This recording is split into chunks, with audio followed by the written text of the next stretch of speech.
Big thank you to everyone who submitted their comments for this video. Really appreciate it.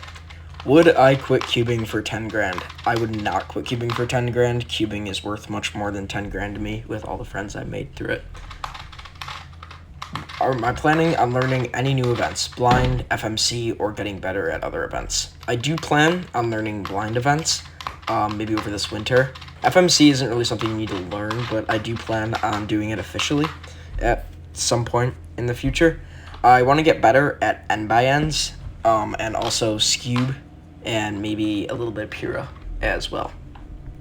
I main clock because at New York Championships 2024, I went into clock with zero expectations, meaning the Shengshao V1. Yeah, that thing. And I got a 15 average and 13 single and made cutoff, so I was super happy. And it was at that competition that I kind of realized that I had the capability to get good at clock.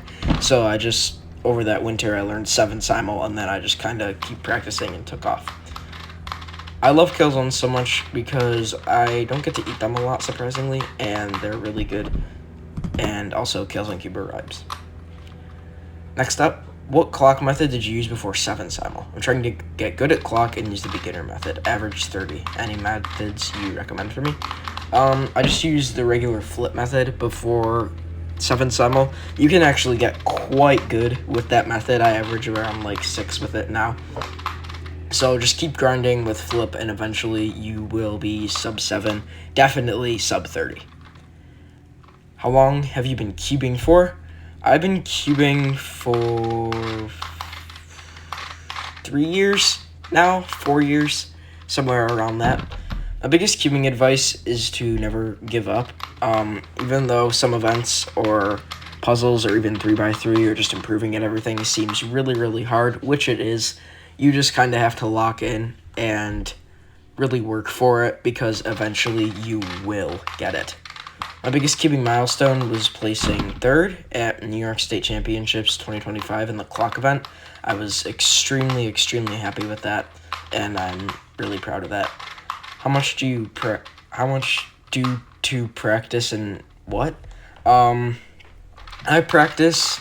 I'm not really sure what this comment means, but I do practice every day unless there's something conflicting with it. So if I'm on vacation, I'm obviously not going to practice for 2 hours, or if it's Halloween night or something, I will not be practicing a ton.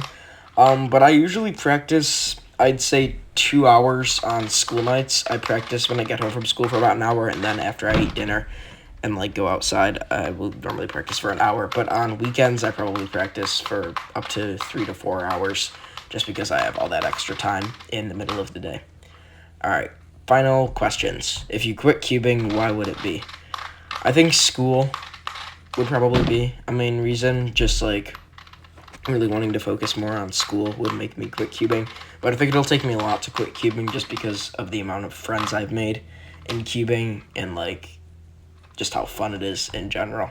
I think it would be really hard to get me to quit cubing. I might quit practicing consistently at some point, but I don't think I'm gonna quit competitions for quite some time.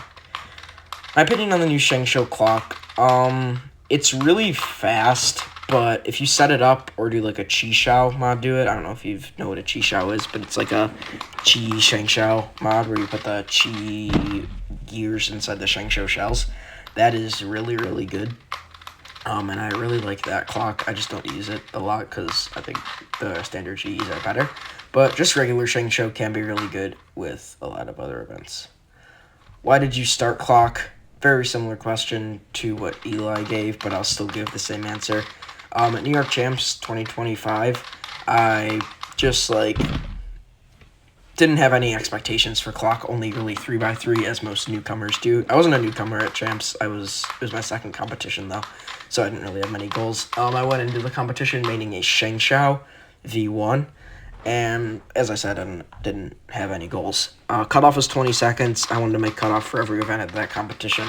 I sadly did not, but clock was one of the events I did make cutoff for, and my previous PR was 23, and I think I got like a 15, and I was like super, super happy with how I did, and I ended up getting like a 15 average and a 13 single, so I was just super happy, and I realized then that I had like the capability and abilities to get good at clock, so I just like really wanted to keep doing it and get going.